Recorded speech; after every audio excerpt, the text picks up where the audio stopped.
Well, good afternoon, listeners. You're listening to Lament of Hope blog and podcast.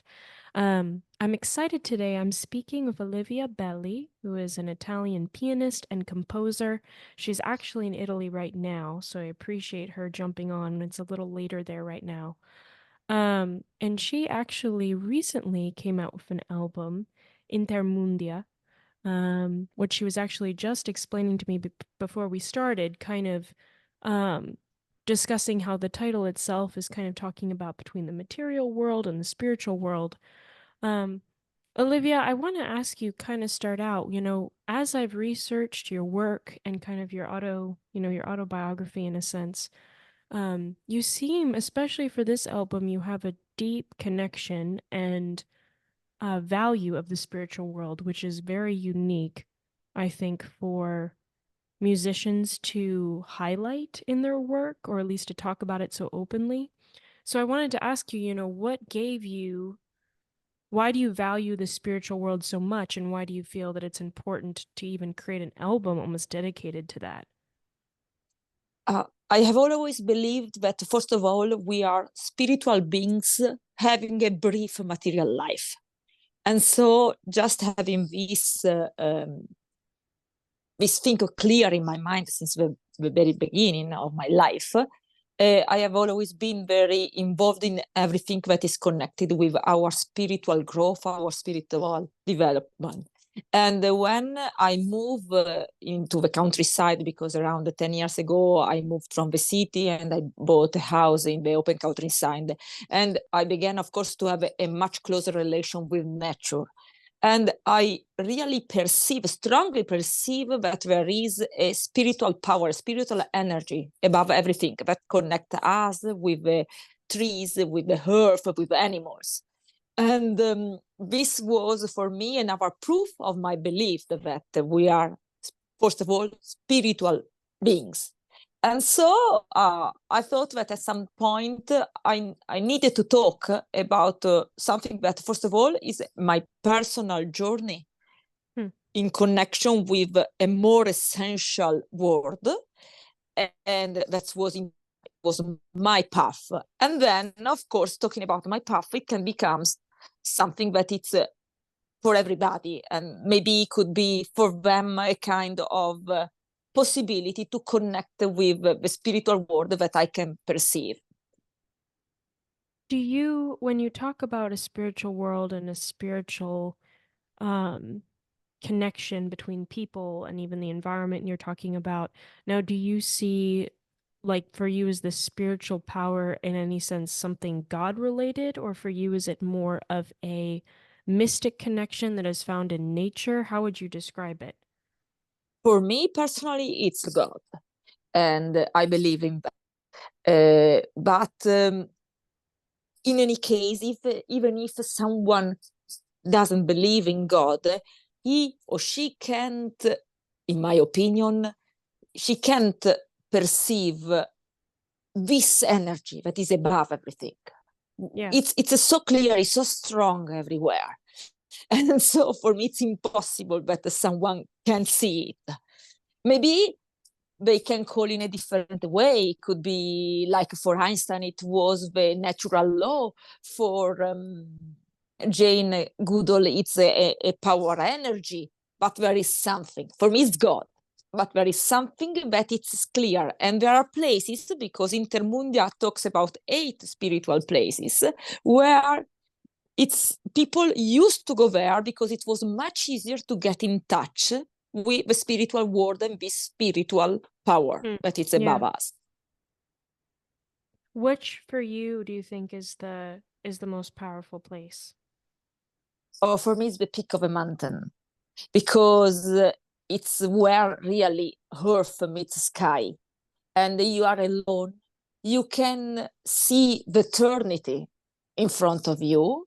You understand how small you are, and in that silence, you really, if you have the faith to live your material part and live your spiritual brief, so Hmm. you really perceive that there is something above us. But you need to to have a faith inside and let you go. If you're just working and thinking with your mind, of course, you will always have a wall between you and that our world. So when you're talking about the mind, do you think it's more of an emotional journey, in a sense, when you embrace the spiritual side, than it is if you're focusing For on me, okay. yes, for me, it's something that it's emotional. But I have met people that are called medium, the people that have really the possibility to see the spirit. And I have also read a lot of books by the philosopher Rudolf Steiner, that he wrote that when he was young, he could see the light of a spirit around him. So for some people that have that gift, they can really see in a material way the spirit, and they have a strong connection. There are also experiences of a spirit that enter into the medium and talk with the human beings. For me, I have not that gift, but I have emotional feeling, a strong emotional feeling that connects my soul with the spiritual world. When did you start, grasping onto this? Was this something as a child that was really instilled in you, or did it develop as you became an adult and started immersing yourself in music, or? Uh, it was since the very beginning. I think when I was young, a child, and I was listening to music, for me, music was, in a sense, an expression of this eternity that belongs to the spiritual world. So it was something that, of course, I had, and I had perceived in the thing that I loved most, that it was music. And then, of course, I develop it. I develop in my life when I had my children. That for me is another miracle, because you always ask to yourself, where was the soul of my daughter, of my boy, before it was here, before in my side and then outside. So I also believe that they chose me from another world, and they decided to be my children. And so this is how the way in which I perceive, I conceive life. And did you, when you're talking about your children, how did it enhance your desire for spiritual connection to have kids and to see that and to experience that process? How did that strengthen your desire to kind of explore and connect with the spiritual? Sorry, I didn't hear you well, because in some point I lost the connection. Oh, no, you're fine. I was going to say, how did having children enhance your desire to connect with the spiritual? Ah, of course, because when you become a mother, the first thing is that you are going to educate another human being.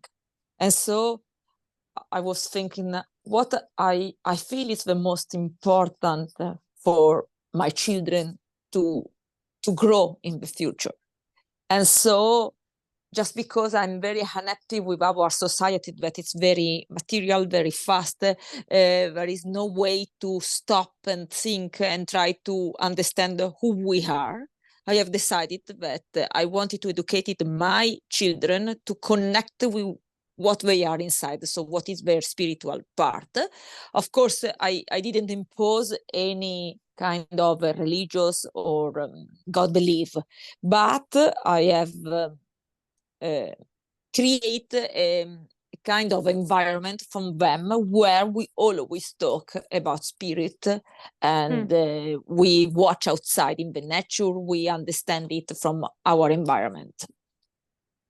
Was there a question one of your kids asked about the spiritual that stands out to you?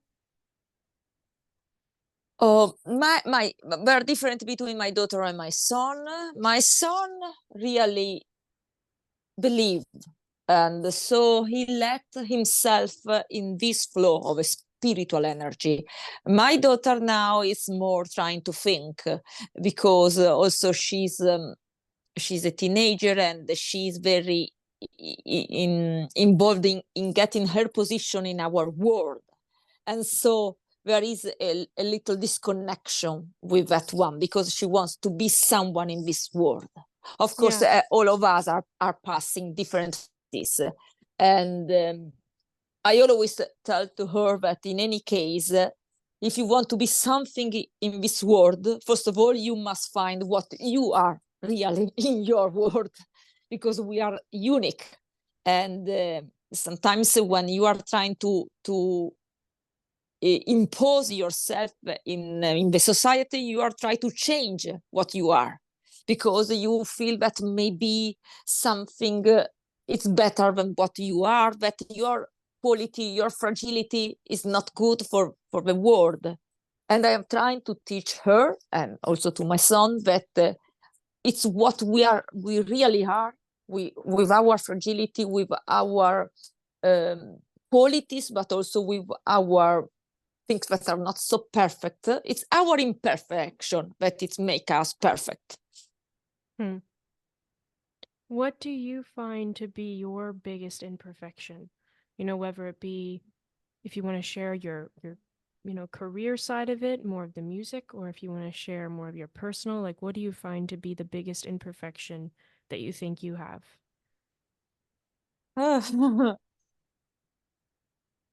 For me, sometimes it's difficult to forgive. Hmm. And Hmm. the meaning of forgive, it's also a very deep meaning, because I mean, forgive means not forget, but accept something and let's continue to love, even if you have received the pain or something bad from someone.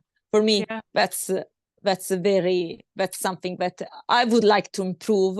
I'm reading a lot the story of Madre Teresa di Calcutta or Mandela, that they managed to forgive people that did horrible things. And Yeah. I have not the strength, and it's in a sense an imperfection. Yeah. What do you find the hardest to forgive? Is it if you've been um if someone you love has been hurt, or if you personally have experienced betrayal? Like, what causes forgiveness to be very hard for you? When I'm hurt by people that I love, Hmm. that's difficult. When you give your love, and you because for me,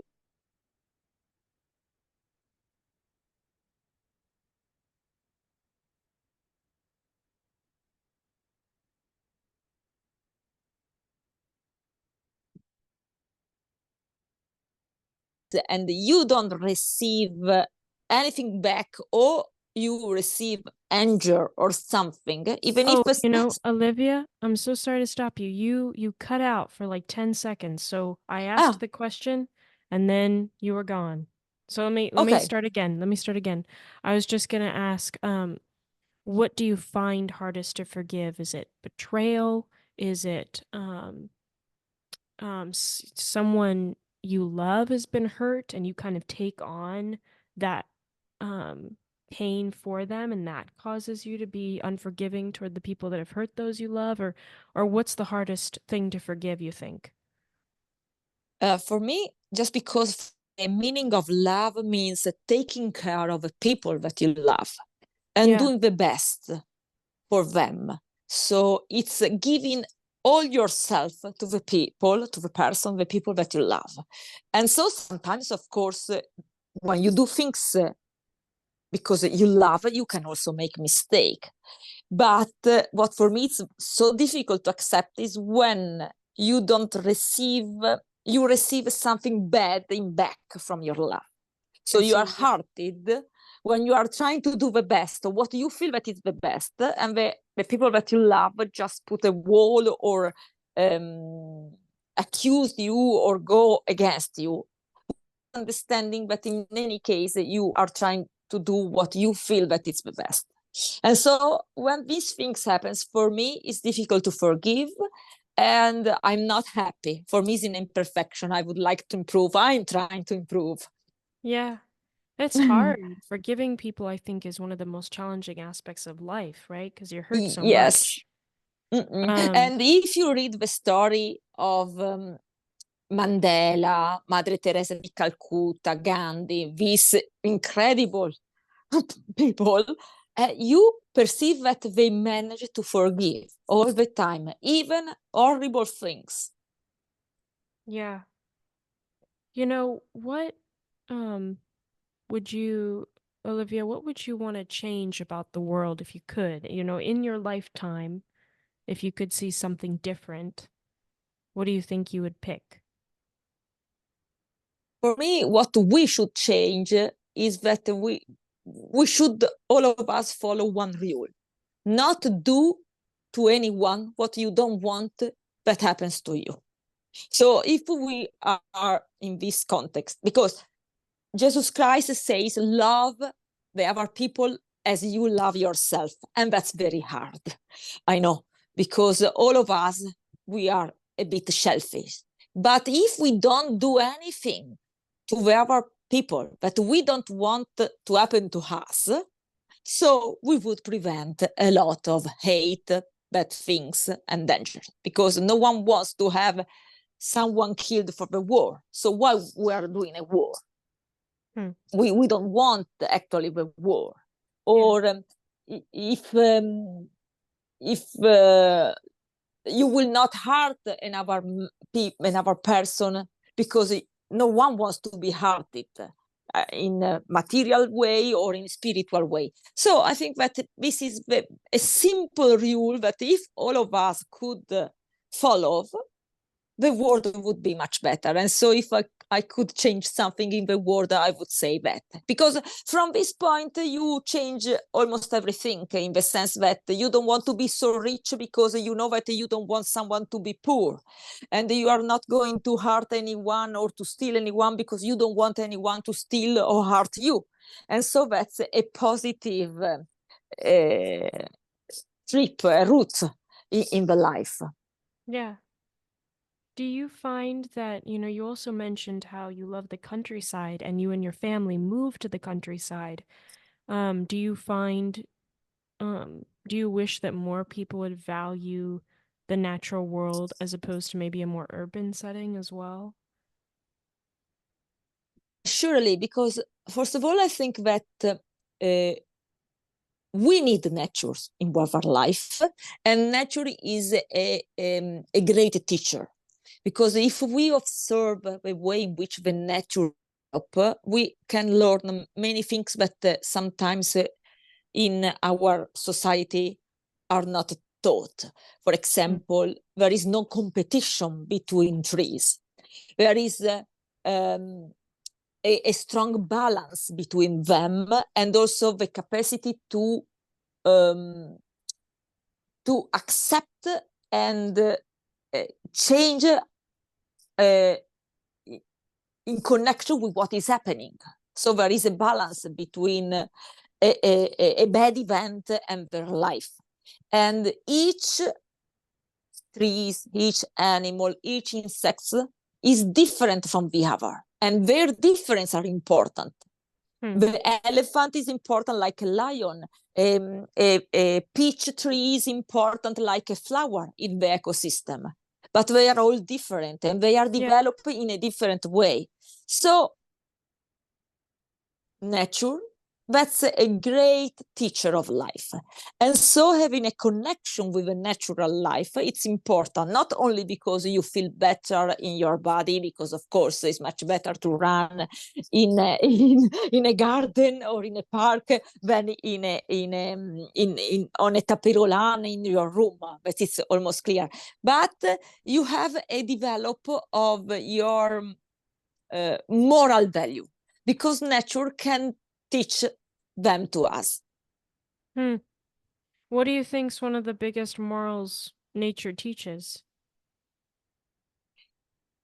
For me, the most important is not to be competitive and to accept how we grew up.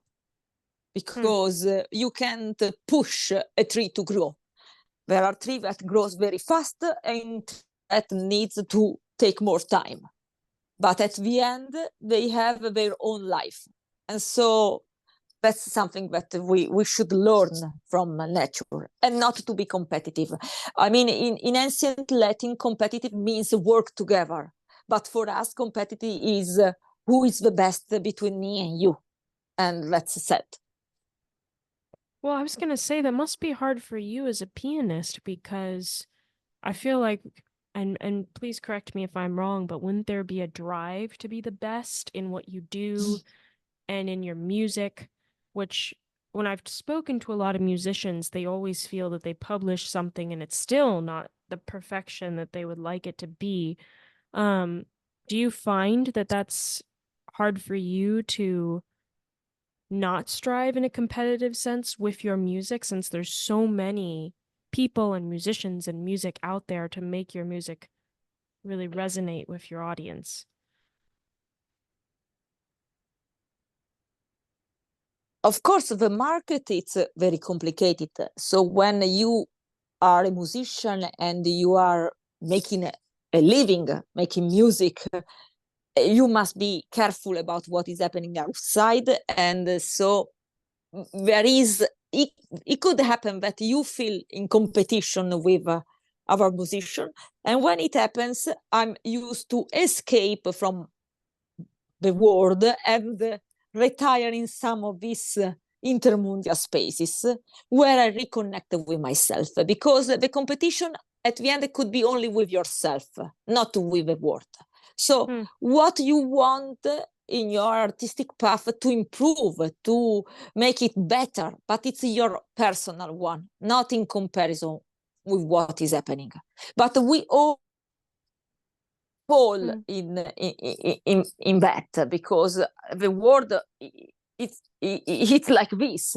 We have the social, we have internet, and we see everything what is happening and why someone is doing that and when the other is doing another thing. And so in those moments I do really need to switch off and just try to reconnect with myself. And that's why I have found my places where I can get inside and find inside what I want for myself and for my music.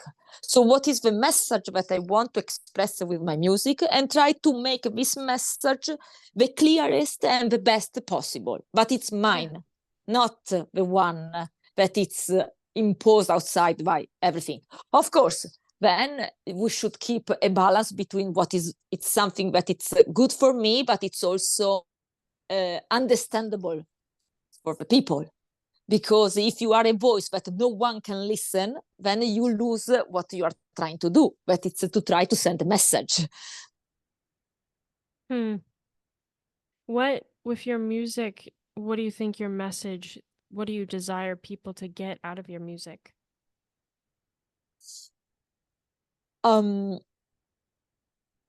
Each album is different, but there is something in common. And what I do really would like to say to people is that every day we have a new chance to create our life. And so in a sense, we, all of us are artists, because we can create our life. It's not what the society imposed to us. So my music wants to give them the possibility to take time to stop and think on what they are, what they desire, what are their goals. Because all of us has a destiny here in the world. But if we don't stop and take time to take care of that and to give a value to that, we will never create that destiny. And if we don't create that destiny, in my sense, we are dead in life. While we should think to to have a rebirth every single day. I don't know if I have explained myself, but for me it's very important that we should understand our destiny And having a destiny in our life that in Greek was called daimon, it means that every day you have to do something for your mission, for your goal, for your destiny. And so every day it's a kind of a new rebirth. If you don't do that, in a sense, you are living, but you are dead because you are not creating your own life. You are just making the life going. What for you is And that? destiny is sorry, I just want to add something. Destiny doesn't mean that you must be an artist. Destiny could be a good mother, be a good person that take care of old people in a hospital, taking care of the kids of the other, making a good bread. So it doesn't matter what it is, but Yeah. you should find that destiny inside of yourself. And no one should impose what is good or not. Sometimes the society says that if you are a lawyer, if you are a doctor, if you are an engineer, you have done well in your work. And maybe it's not so important to be someone that take care with love of a garden. I think that it's very important that we take possession of our destiny without taking care of what the society gives value to what we do. That's very true, because it's not, kind of as Tolkien said too in Lord of the Rings, it's like not a bad thing to celebrate simple life, right? To celebrate the simplicity of it. Um, I was gonna say, when you were talking about destinies, how would you put in terms of your destiny? Do you think your destiny changes every day, or for you, do you know what you're supposed to be doing and what your goal is? Has that not changed, or? Um, since when I was a child, I knew that my destiny was connected with music and the piano. But of course, I had many stop because they say to me that at the very beginning, being a pianist would be to be a concert classical pianist that only virtuoso pieces. And so I didn't have the strength to say to myself, no, this is not my destiny. And I tried to that path. But then I grew up and I understood that it was not change direction. So I know my destiny, but I'm changing direction. And sometimes it happens every day, but it's a very just little change. Sometimes you have very big changes, but the street it's already written. So for me, it's easier. I just only need to pave my path without too many intermission from outside, because as I told you, sometimes it happens that you say, oh, maybe I should do that, or maybe it should be better another thing, and then I have to have the strength to say, no, I think that the right thing is here, and let's try to do that. So it's a rebirth, because you must, in a sense, sorry, the word is very strong, kill something that is coming from outside to make flourish what you have inside. Did you ever want to quit music? Quit being a musician? If I want to, sorry, I didn't hear the word. Did you ever want to quit being a musician? No, yes, it happens when you are a teenager.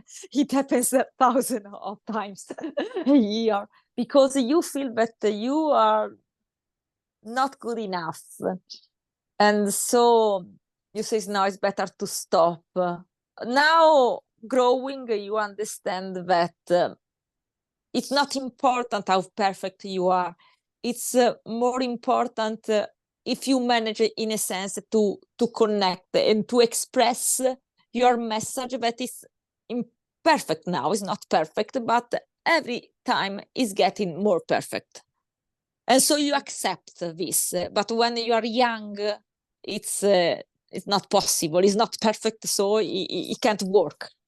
Yeah.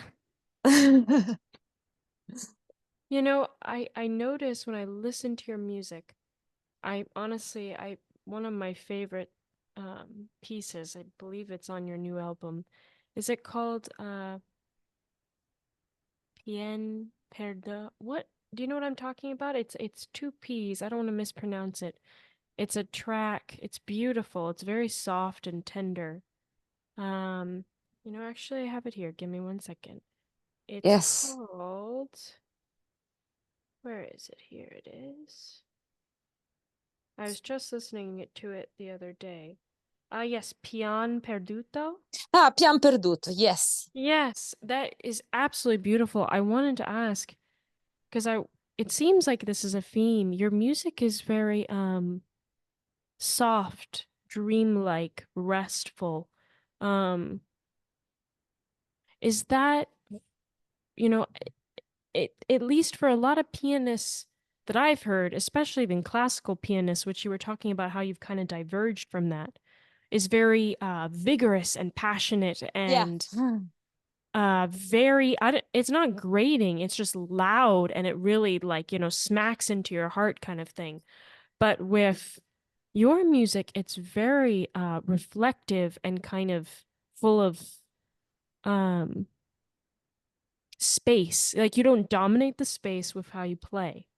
Um, is that intentional for you? And is that what you mean when you say, you didn't want to be a classical pianist? Was that one of the reasons you wanted to be able to express yourself in a more creative outlet, or? Yes, I'm a music, so I am very subtle. Oh, sorry, I don't know the name in. I mean, very subtle things in myself that you can't express with loud or a strong voice. It's something very deep, and so it needs a music that people should come in my world. I'm not pushing my word in front of the people. So that's what I'm asking, in a sense, to my listener, that they try to get into my world, that it's made of this very subtle nuance of sounds and sweetness and nostalgia and all these kind of feelings. So Hmm. sometimes they could be more positive, sometimes could be a little bit more negative, but that's my word. It's an intimate word. Yeah. Do you? And the story of sorry, just because you mentioned Pian Perduto has a very strong story because it was a village that was completely devastated by the earthquake in 2016 near my home. And now, if you walk in that little hill on top of a plateau in the middle of our mountains, there is nothing. But the nature around this hill, this hill, it's so beautiful, and that you really understand that we have a possibility to continue. So even if something so sad and bad happened, but Hmm. nature teaches us that we have a possibility to go on. That's a balm. That's something very important for our heart. Hmm. That is true. There is an encouragement to seeing that aspect of nature where there's perseverance and endurance in the midst of hardship. Um, what do you find personally that has been the hardest for you to endure? Was there a time of life or a specific event that made it really hard to want to keep going? Oh, I had two strong events when I was very young. So when I was 15, I had an accident and I spent 1 year in bed. And so that changed completely all my values because it was a period in which I couldn't move, I couldn't do anything, and we didn't manage to solve the problem for many months. And then finally, thanks to a kind of, because it was a problem with my back, with my vertebrae, the one that connects the head with the end, so my vertebrae. What was the And accident? so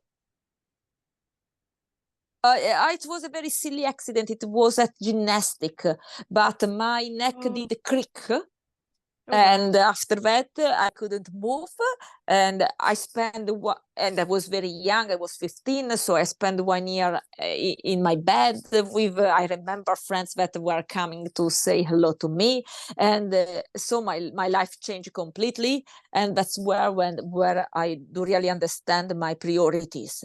And finally we managed to solve the problem, but of course it make me immediately understand that we don't know exactly what will happen. So it's very important to try to do the best, to do what you love, because we don't know what will happen Hmm. the day after. And then just a few years later, my mother died for cancer, and I was again very very young, and again my life changed completely, because even if I already lived alone, um, I felt the need of a mother, and Yeah. so losing her in a such uh, quick, fast way, it was very hard. Also because when you lose your mother in a very young age, all the family change, because the heart of a family in any case is the mother.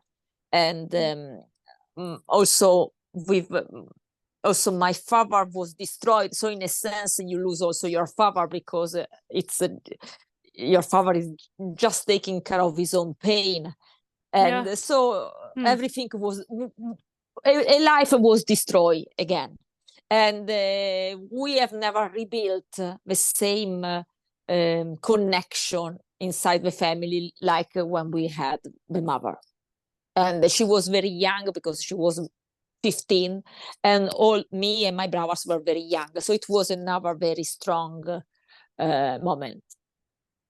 Hmm. And these two things, in a sense, make me very, I don't know if the word it's correct, it's hard, strong, because life could be very painful. And so I become very strong in taking my decision, in going on, be sure what I have to do, because this were those two experiences were very very important in my life. And now I'm happy to have experienced them, because I'm the person I am also thanks to that. But they were very painful. Yeah. Did you, you know, I know for some people I've Oh. talked to and interviewed, um, life is just what we see now. This is it. And so as you experience the pain and the trouble that life has, everyone experiences that. Some people just really hold on to this is it, and so I need to just enjoy life as much as I can, because as soon as it's over, my clock is done and there's nothing else. Um there's no hope in that sense. This is the life we're given and this is the life you take advantage as much as you can, and then that's it. For you, like, um do you feel that death and when you pass away, or your loved ones pass away, is it? Or how do you kind of have this? What is your perspective of the trouble we face and struggle with? Do you see anything beyond that? Or for you, it is very much, will you endure the pain now, you grow from it? Um, but the pain you experience is in life that's that's kind of what we experience, and there's just really no hope beyond enduring through it? Uh, First of all, it depends how you think of what is death. For me, death is a rebirth. So we will have another life after death. This is something that I'm sure about that. And so I also believe that we will have to, how can I say, to show what we have done in our life here. And I have read also from a medium that it's they told me that there is the angel of a door after death, that they will ask you what you have done in your life, what is good, what was good in your life. And so all this pain that we all experience in our life are for me challenge to become a better person. Being a better person, in my opinion, is to really find why you are here. So which is your mission? Because it's your mission that makes a sense in your life, not only for yourself, but for all the people that you will meet. Because when you are solved in your mission, it passes something to the other. And so that's something good that you are doing here. And for me, it's very important to think that they will ask me, what do you think to have done well in your life? And of course, the first thing is what you have done for the people that you love, what it was your contribution, small or big, in this world, and what you have tried to make people understand about this world. And so each pain is just a challenge to improve yourself in your path. Hmm. Hmm. That, it's interesting you see it that way, because for you it is, the pain I experience helps and enhances me to see the world and other people more clearly, and to see myself more clearly, if I'm understanding what you're saying, right? Mm-hmm. Yeah. Mm-hmm. Well, Olivia, I want to ask you one more question because I want to be respectful of your time. Um, what piece of music that you have written or you have heard that someone else has composed do you think describes who you are the best? A melody, or it could have lyrics. Um, what do you think really encapsulates who you are as a person?